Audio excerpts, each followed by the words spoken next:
Carta aos Romanos, capítulo 8, versos 35 a 39. Quem nos separará do amor de Cristo? Será tribulação, ou angústia, ou perseguição, ou fome, ou nudez, ou perigo, ou espada? Como está escrito: por amor de ti, somos entregues à morte o dia todo. Fomos considerados como ovelhas para o matadouro. Em todas estas coisas, porém, somos mais que vencedores por meio daquele que nos amou. Porque eu estou bem certo de que nem morte, nem vida, nem anjos, nem principados, nem coisas do presente, nem do porvir, nem poderes, nem altura, nem profundidade, nem qualquer outra criatura poderá separar-nos do amor de Deus que está em Cristo Jesus, nosso Senhor. Bendito e eterno Deus, nosso querido Pai, nós te damos graças, Senhor, pela leitura da Tua Palavra. Mais uma vez nos reunimos em torno dela.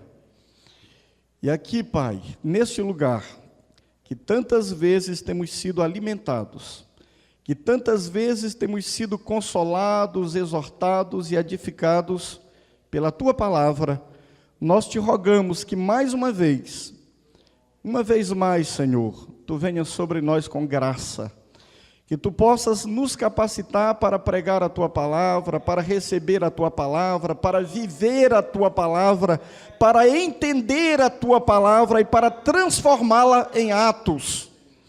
Que nesta noite não saia ninguém vazio deste culto, Senhor. Que cada um de nós possamos sair convencidos de que estivemos expostos à Tua Palavra. Esta palavra que transforma, esta palavra que regenera, esta palavra que alimenta, que conforta, esta palavra que traz consolo e vida eterna. Ó Deus, que Tu possas abençoar os Teus filhos que estão presentes neste culto e aqueles que ouvirão, Senhor, por meio da internet.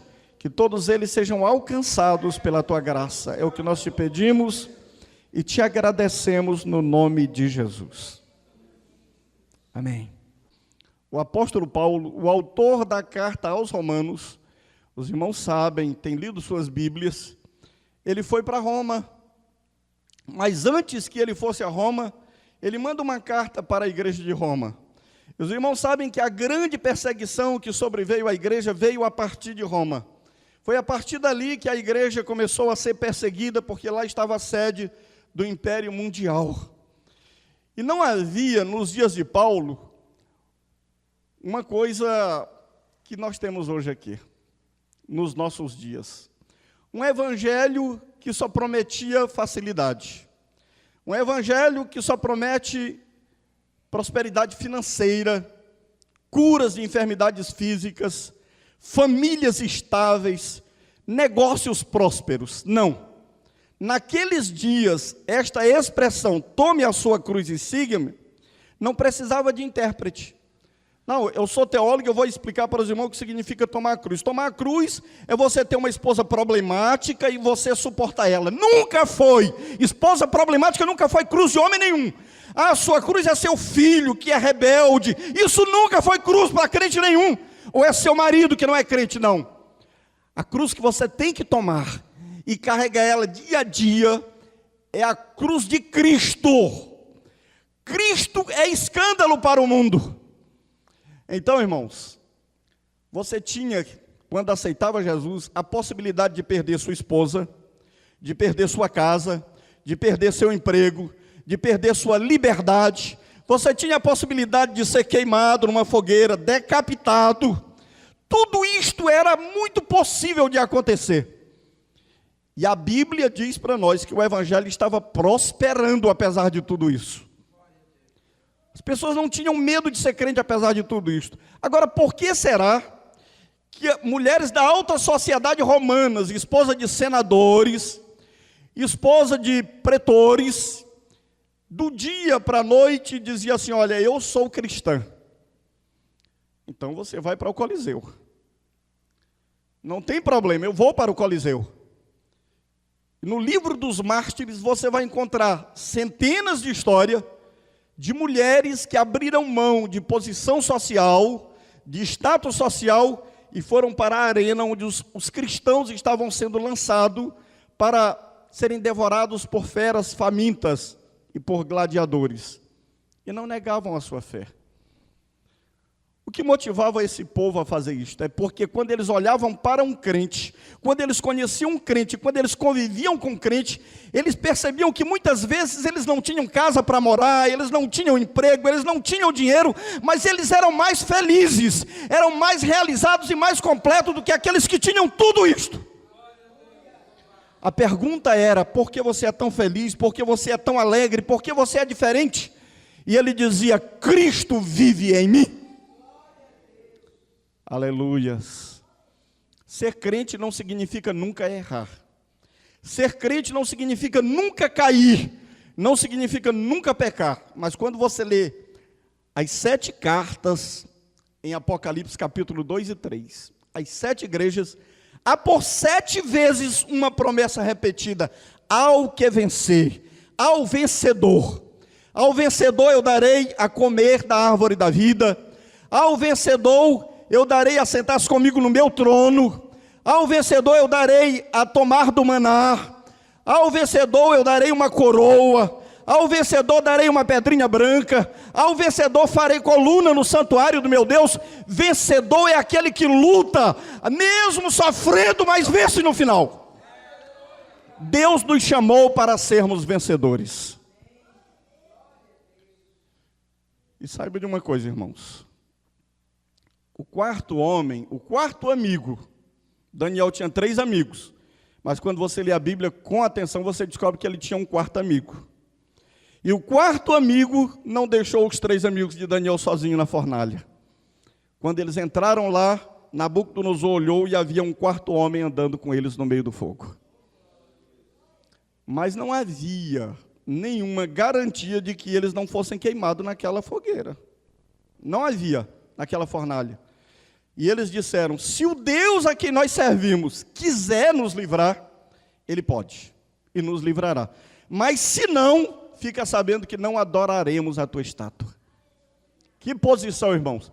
Certamente que Deus ficou de pé no trono e disse: eu tenho que descer naquela fornalha, para vindicar a fé dos meus heróis. Eles estão ali. Não é diferente no mundo que nós vivemos. Nós vivemos num mundo tão semelhante, tão igual, com um agravante. Está mais próximo dos dias do dilúvio, dos dias de Sodoma e Gomorra, do que de qualquer um outro tempo. Agora lembre-se, o apóstolo Paulo, depois de afirmar a esta igreja que nós fomos eleitos, que nós fomos escolhidos, que nós fomos predestinados por Deus, que ninguém pode nos condenar, ele faz a seguinte pergunta: quem nos separará do amor de Deus que está em Cristo Jesus? Quem é capaz de nos separar do amor de Deus que está em Cristo Jesus? E aqui, irmãos, eu quero dizer para você que nós temos uma vantagem acerca dos homens do Velho Testamento, porque nós temos o Novo Testamento escrito. Mas como eles, nós não vimos Jesus pessoalmente. Nenhum de nós viu Jesus. Agora leia a sua Bíblia e veja um homem chamado Jó. Ele sabia muito menos sobre Deus do que o crente mais leigo desta igreja aqui. Jó sabia menos sobre a revelação de Deus do que o crente mais leigo nessa igreja aqui. Mas Deus disse para Satanás que ele era um homem justo, íntegro e temente a Deus. O que Jó fazia? Jó, diariamente, como sacerdote do seu lar, ele oferecia um sacrifício a Deus. Porque Jó sabia que Deus requeria um sacrifício de um cordeiro. E a Bíblia diz que ele dizia assim: vou oferecer um sacrifício pelos meus filhos, porque pode ser que no seu coração eles possam ter pecado contra o Senhor. Não eram depravados os filhos de Jó, eles eram filhos de um homem piedoso, mas Jó diz: pode ser que na mente, no pensamento, eles podem ter pecado contra o Senhor, e eu vou oferecer um sacrifício por eles. Jó era um homem temente a Deus.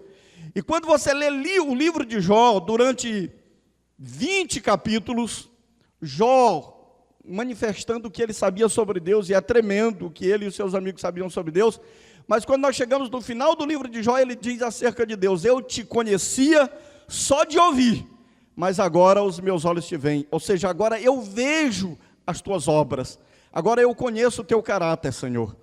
Este Deus que você serve, ele pode permitir que a pessoa que ele ama sofra, ele pode permitir que ele passe por tribulação, mas ele nunca permitirá que Satanás vá além daquilo que você suporta. Não há tribulação, não há perseguição, nada que vá além daquilo que você pode suportar. Deus só permite até onde você pode suportar. E quando você sofre, Deus diz: eu confio que você pode vencer.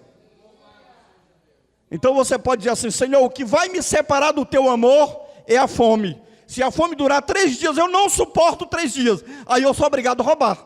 Eu não vou morrer de fome. Tu não vai passar por uma fome que tu não resista, porque Deus não permitirá que sobrevenha nenhuma tribulação além de nossas forças. Agora Satanás será derrotado e envergonhado quando ele olhar para você, te ver encurralado e disser: este não tem mais saída, e em meio às cinzas você dizer como Jó: no eu nasci, no eu voltarei, Deus deu, Deus tomou, bendito seja o nome do Senhor. A Ele a glória. Jesus disse para os seus discípulos, e ele ia se ausentar fisicamente deles. Depois de 3 anos e meio de convivência, ele estava preparando eles para uma outra etapa do ministério, para uma outra fase, para uma outra dispensação, em que eles teriam uma comunhão com ele superior àquela que eles tinham, que era a comunhão física. E ele disse: olha, um pouco mais eu estarei convosco, e um pouco mais vocês não vão me ver. O mundo não me verá mais, mas vocês me verão, porque eu estarei em vós e habitarei convosco. Mas eu não vou deixar vocês sozinhos, órfãos. Eu vou enviar o Espírito Santo, o Consolador. Ele estará para sempre convosco. Ele vos guiará em toda a verdade e vos ensinará todas as coisas e vos fará lembrar tudo que eu vos tenho dito. Eu vou capacitar vocês. Jesus disse aos discípulos. Depois que ele ressuscita, eles têm um encontro com ele, eles vão a uma montanha, e eles apalpam o mestre, abraçam ele, pegam ele, e ele diz: eis que eu estarei convosco todos os dias, até a consumação dos séculos. De maneira que nós não estamos sozinhos aqui, irmãos. Nós não estamos órfãos. Jesus, quando subiu ao Pai, ele enviou o Espírito Santo. O Espírito Santo não vai ficar ao nosso lado. Nós não vamos botar uma cadeira no púlpito para o Espírito Santo. Não vamos botar uma cadeira no nosso carro para o Espírito Santo. Nós não vamos pegar um livrozinho chamado Bom Dia Espírito Santo, uma heresia, e colocar aqui: ó Espírito Santo, nós vamos te adorar aqui nesta cadeira. Não, o Espírito Santo está dentro de nós. O Espírito Santo é Deus em nós. Então, irmãos, como você tem o Espírito Santo, você não pode ser tocado pelo diabo. O diabo teria que passar por cima do selo de Deus, que é o Espírito Santo, para tocar em você. Você não pode ser tocado pelo diabo. Isto faz da igreja um povo invencível. Mas Satanás pensou: se eu matar, eu destruo. E começou a matar os cristãos, a partir de Estevão, o primeiro mártir. Mas quando você lê a história da igreja, na patrística, foi dito que o sangue dos mártires era semente. Quanto mais matavam, mais crente aparecia. Quanto mais matava, mais crente aparecia. Então Satanás disse: não há como derrotar esse povo desta forma. Então, eu ao invés de enfrentar de frente, eu vou enfrentar de uma outra maneira. E aí ele procurou vender facilidades para a igreja. Ele procurou aliciar a igreja, dando a ela benesses, favores, comprando o apoio da igreja. E acontece que a igreja não vigiou e se aliou, se casou com o Estado. E durante um período da história, você não sabia o que era poder civil, o que era poder religioso. Chegou um dia que a igreja recebeu do Estado a autorização para matar, para tirar a vida. Herege mata, queima, tira a vida. Mas Deus cuida do seu povo. E Deus levantou um homem lá dentro, na idade das trevas, Deus levantou um homem, e a única arma que este homem encontrou foi a palavra: o meu justo viverá da fé. O justo vive da fé, irmãos. Então, eu quero que você creia em cada palavra, em cada vírgula da Bíblia. Nós vivemos num período de tempo em que o liberalismo teológico, através das faculdades de teologia, dos seminários de teologia, vem criando dificuldade para muita gente. Pega uma tradução da Bíblia e diz: isto aqui não consta nos melhores textos, isto aqui não está no texto original. Isso aqui, Satanás começa a pôr dúvida na palavra. Jesus, quando veio aqui, ele vindicou a palavra de Deus e ele disse que ela não pode falhar. E ele venceu Satanás dizendo: está escrito. Torne a Bíblia, a palavra de Deus, o seu absoluto, que ele seja o seu absoluto, e você vencerá qualquer paradoxo da fé. Qualquer contradição da vida, você diz: eu me firmo na palavra. O profeta Abacuque, quando teve uma revelação de Deus, da maneira como Deus ia trabalhar em Judá, como Deus ia trazer os babilônios para punir o seu povo, na visão ele viu que era um tratamento muito terrível de Deus. E ele faz uma oração a Deus, e ele termina o capítulo 3 dizendo: ainda que a figueira não floresça, ainda que não haja vide no campo, ainda que não haja ovelha nos currais, o produto da oliveira minta, ainda que eu não tenha comida, ainda que eu não tenha teto, eu todavia confiarei no Senhor e exaltarei o Deus da minha salvação. Porque a primeira citação da Bíblia acerca deste versículo está no livro de Abacuque: o meu justo viverá da fé. Se ele retroceder, a minha alma não terá prazer nele. Irmãos, nenhum povo na terra tem razões para ser mais feliz do que você. Sabe por quê? Porque nós vivemos em função de promessas. Quando um homem se enamora de uma moça, ele dá a palavra dele: eu vou casar com você, eu vou me preparar, vou construir uma casa e eu vou me casar com você. Aquela moça vive dias e dias e dias acreditando na palavra daquele homem: ele vai casar comigo, ele vai ser o meu esposo, ele vai cuidar de mim, ele vai me proteger. Muitas vezes elas são frustradas, porque o homem mente, o homem falha, o homem morre. Agora, as palavras de Deus não falham. As promessas dele não falham, porque ele não se arrepende. Uma vez prometendo, ele cumpre tudo que prometeu. E Deus fez um pacto conosco, irmãos. Ele disse que não nos abandonaria, que não nos deixaria. E nós nunca seríamos repudiados. Ele repudiou Israel, mas a igreja nunca será repudiada. Isso é motivo suficiente para nos dar encorajamento e força. Jesus disse no livro de João: louvado seja o nome do Senhor.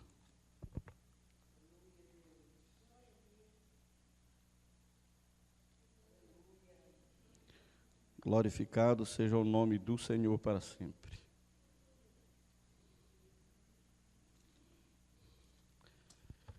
Glória a Deus.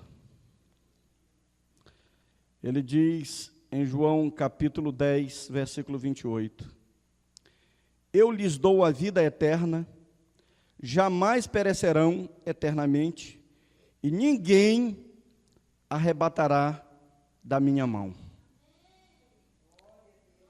Vida eterna, jamais perecerá eternamente, e das minhas mãos ninguém arrebatará. Que garantia, que segurança! Você está nas mãos eternas de Deus. Você tem a promessa de que Ele nos dará vida eterna, irmãos. A Bíblia diz: o mundo passa com a sua concupiscência, mas o que faz a vontade de Deus permanece para sempre. Os impérios passaram, e a prova de que o Deus que você serve é verdadeiro, é que Deus disse que fez uma aliança com os descendentes de Abraão, especialmente com os judeus, os israelitas. E ele disse: enquanto houver sol e enquanto houver lua, a nação de Israel estará diante de mim. O Egito foi uma grande potência, a Síria foi uma grande potência, a Babilônia foi uma grande potência, o Império Medo-Persa, o Império Grego, o Império Romano, e um após outros caíram e deixaram de existir. O Egito que hoje existe não é mais aquele Egito dos dias de Moisés. A Babilônia de hoje, a região onde era a Babilônia, o Iraque de hoje, não é mais aqueles da época de Nabucodonosor e de Daniel, mas os judeus de hoje ainda são os mesmos descendentes de Jacó. Deus mantém a sua palavra. Imperadores e reinos se levantaram para exterminar a igreja. É só você ler a história. A Rússia comunista baniu o cristianismo da Rússia. E a China comunista baniu o cristianismo da China. Conclusão? Caiu o muro de Berlim, a cortina de ferro caiu e a igreja se levantou na Rússia. A maior igreja do mundo em números absolutos é a igreja sofredora da China. A igreja sofredora da China é maior do que a população do Brasil. E foi dito, há 70 anos atrás, que tinha se acabado o cristianismo na China. A Bíblia seria um livro que só se encontraria em museu. Hoje tem 200 milhões de cristãos na China. Mas quando alguém aceita Jesus na China, não está dito a ele: venha e pare de sofrer. Não, não é dito isso para ele. Se você vier para Jesus e participar da campanha de 7 dias, ele vai te dar uma casa nova. Não, não se diz isso lá. O que diz é o seguinte: se você for descoberto e tiver um emprego no Estado, você perde o emprego. Você pode ser punido pelo Estado, mas milhões de pessoas diariamente estão se entregando a Jesus. Então há um poder vivificador nesta palavra. Há uma atração mais forte do que a gravidade. E aí, irmãos, nós nos perguntaríamos: onde seria mais fácil aceitar Jesus? No lugar onde eu tenho liberdade ou no lugar onde eu não tenho liberdade? A lógica nos ensinaria que aqui era o melhor lugar para se aceitar Jesus. Nós estamos num país com 190 milhões de habitantes. Há mais de 100 anos, igrejas de todas as confissões têm liberdade para pregar o Evangelho, e nós agora que somos 30% da população. Agora que somos 30% da população. E por que o Evangelho está prosperando lá? Porque não há barreiras, irmãos. Não há barreiras. Mas o inimigo sabe que quando ele pode nos distrair, ele vence. A distração é a melhor forma de agir. Você sabe que para lutar com Sansão, nenhum soldado era capaz, mas uma mulher foi capaz. Uma mulher bonita, sedutora, que roubou o coração de Sansão, foi capaz de descobrir o seu segredo. E ela deu sinais a ele de que ela não ia ser fiel a ele, quando por 3 vezes disse: Sansão, os filisteus vêm sobre ti. E ele sempre se levantava e vencia. Mas da última vez, o Espírito do Senhor já não era mais com ele.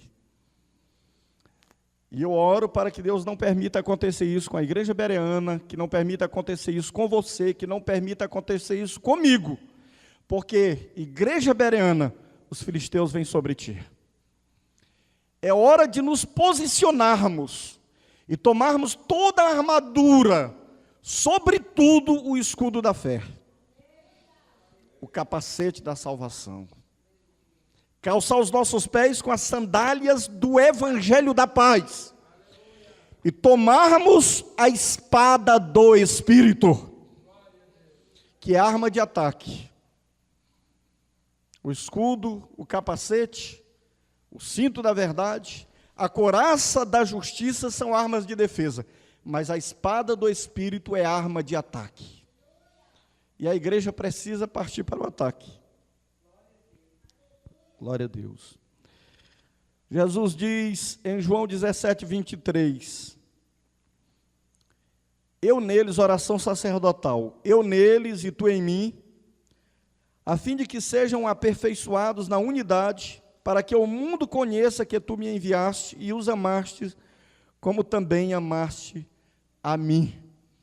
Nesta oração, irmãos, Jesus simplesmente pega eu e você e coloca ao lado dele e diz que aos olhos de Deus Pai, o mesmo tratamento que Deus dispensou a Jesus, o mesmo amor que Deus teve por Jesus, o mesmo cuidado que Ele teve por Jesus, Ele tem por você.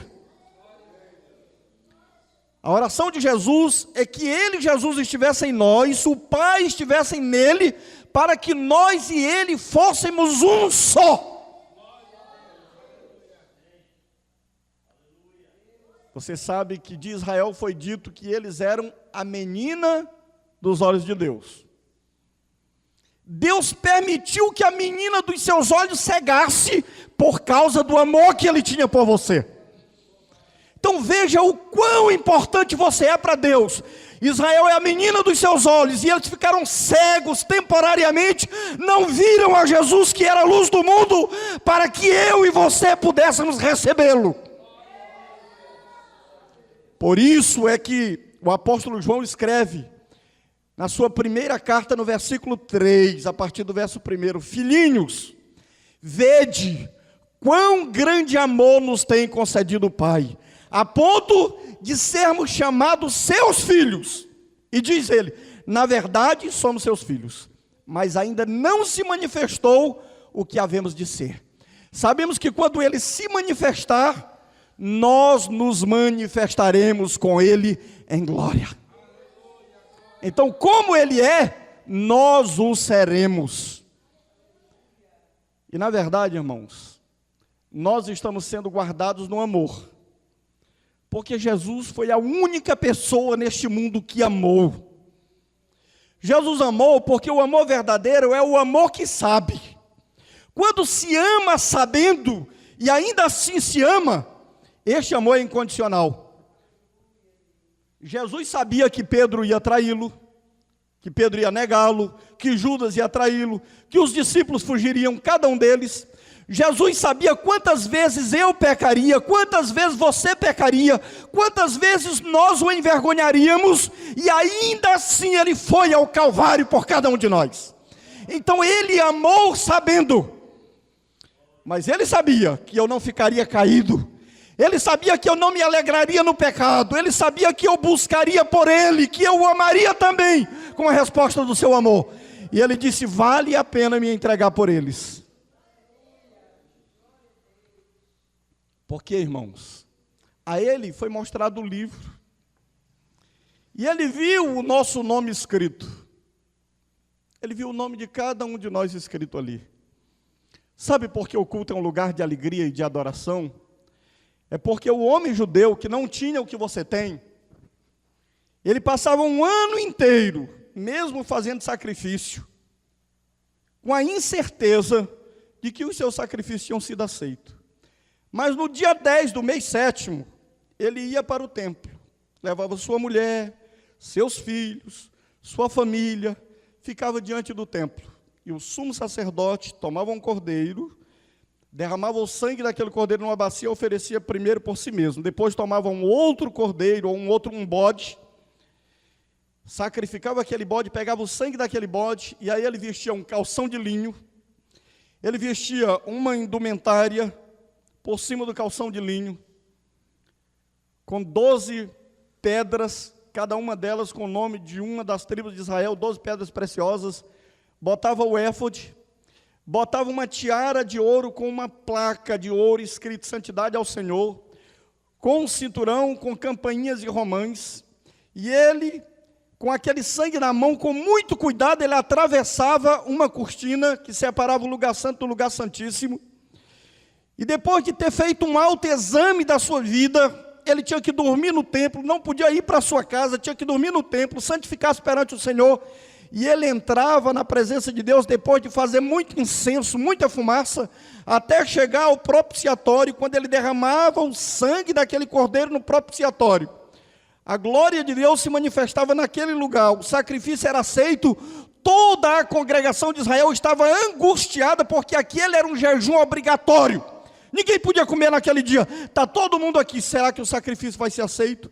Será que nós vamos ser aceitos? Será que mais um ano nosso pecado estará perdoado? O sumo sacerdote, quando saía dali, ele trocava de vestes. Ele vestia um vestido comum, normal, abria a cortina do templo, botava o rosto do lado de fora. Quando a congregação via o sumo sacerdote vivo, eles gritavam: glória a Deus, aleluia, fomos aceitos diante do Senhor. Mas o ano que vem nós não sabemos. Mas você sabe pela palavra de Deus que quando Jesus ressuscitou, Deus disse: eu aceitei o sacrifício, eu perdoei o pecado, vocês agora fazem parte da minha família para sempre. Então eu daqui a uma semana eu não vou chegar no culto. Será que Deus ainda me ama? Será que eu decepcionei tanto o Senhor? Será que eu posso orar, irmãos? Eu venho de uma tradição que quando estava se aproximando do culto da ceia, a gente ia ficando angustiado. Eu briguei com fulano, eu disse um palavrão para fulano de tal, na escola eu fui indisciplinado e está chegando a ceia. Será que eu posso tomar ceia? Será que eu vou tomar ceia? O livro garante a você o direito de chegar na mesa do Senhor. O livro garante a você o direito de ser um pecador perdoado. E como pecador perdoado, você não tem que carregar culpa. Aqui os seus hinos são hinos de gratidão e louvor a Deus. É assim que eu devo me apresentar diante do Senhor. Sabe qual é a diferença, irmãos? Os escravos, quando estavam vindo dos navios negreiros da África para os Estados Unidos, eles começavam a gemer debaixo dos grilhões. E um determinado homem, que era um traficante de escravo, ele ficava ouvindo, lá embaixo, os escravos.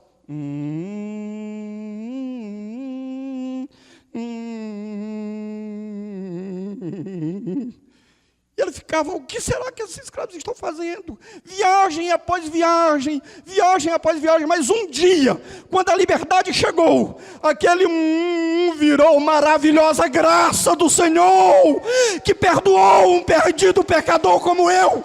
Agora eu vou dar letra a esta canção que era gemido. Agora eu vou me alegrar diante daquele que me tirou da escravidão. É assim que, como crente, nós somos livres, irmãos. Como disse o pastor Wilson aqui, o diabo tem boa memória. O diabo lembra tudo que nós fizemos de errado, mas Deus sofre de autoamnésia. Ele apagou, Ele esqueceu, Ele lançou no mar do esquecimento, Ele nos deu vestes brancas, Ele nos justificou, Ele nos purificou. Aí Paulo pergunta para os romanos: quem intentará acusação contra os escolhidos de Deus? É Deus que os justifica, quem os condenará? É Cristo Jesus quem morreu, ou antes quem ressuscitou para a justificação deles. Então, irmãos, este é um lugar de alegria. Aqui é um lugar que nós temos que bater forte os tambores, bater forte a bateria, tocar a guitarra com alegria, cantar hino. Aqui você pode pular, aqui você pode dançar, aqui você pode se alegrar diante de Deus. O nosso culto tem que ser um culto alegre, é culto de euforia. Nós não estamos no velório. Nós estamos na presença de um Deus que fez muito por nós. Então nosso coração tem que ter gratidão. O salmista Davi, em muitos solilóquios, conversas dele com ele mesmo, ele dizia às vezes para a sua alma: por que estás abatida, ó minha alma? Por que te perturbas dentro de mim? Ó Davi, tu quer o que, Davi? Depois de tudo que você fez, depois de tudo que nós fizemos, você queria o que, Davi? Nós estamos sem comunhão, nós não podemos ir no templo, não podemos ir na congregação. Davi dizia assim: espera em Deus, confia em Deus, pois ainda o louvarei. Ele é o meu auxílio e o meu Deus. Não fica assim não, minha alma. Há recurso para nós, há perdão para nós, há lugar para arrependimento. Aí depois ele chega no Salmo 103. Creio que num culto bem alegre no templo, ele compôs a canção, chega para Asaf: Asaf, põe música aqui, neste salmo. Bendiz, ó minha alma, ao Senhor, e tudo que há em mim bendiga o teu santo nome. Bendiz, ó minha alma, ao Senhor, e não te esqueça de nenhum só dos teus benefícios. É Ele que perdoa as tuas iniquidades, é Ele que renova a tua mocidade como a da águia. É Ele, minha alma, te alegra. Aleluias, glórias a Deus. Este é o culto agradável, irmãos. Este é o culto de um homem que se sabe perdoado e amado incondicionalmente por Deus. Então Paulo diz, irmãos, a morte não vai te separar do amor de Deus, a fome não te separa do amor de Deus, a espada, a perseguição, as coisas do presente, as coisas do futuro, poderes, nada nos separará do amor de Deus, que está em Cristo Jesus nosso Senhor. Amanhã você tem que estar mais alegre do que hoje, irmãos. Depois de amanhã, mais alegre do que amanhã, porque está chegando o dia do encontro pessoal. Que hora gloriosa será aquela, em que as saudades não mais existirão. Às vezes, quando eu penso na eternidade, eu penso nos meus pais, eu olho para as fotos e digo, nunca mais aquele abraço, nunca mais aquele beijo, nunca mais falar com eles, não. O Espírito diz, nunca mais não, nunca mais é muito tempo, muito breve, eu estarei ao lado deles. Nós estaremos todos juntos louvando ao Senhor num grande culto. Que Deus nos guarde e nos abençoe no seu amor para sempre.